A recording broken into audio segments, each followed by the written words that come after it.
करियापुर।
Mix by Ranjeet Yadav.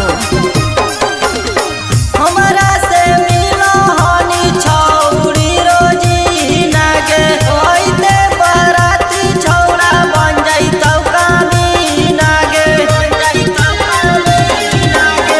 हमारा से मिलो हनी छौड़ी रोजी नागे होइते बराती छौड़ा बन जाइतौ कामी नागे गोरका छौड़ा सबनी पाट लेतौगे ये गे गोरकाई छौड़ा सबनी पाट लेतौगे ये गे चढ़ते जय माला वाली लाग जाइतौगे ये गे चढ़ते जय माला वाली लाग जाइतौगे।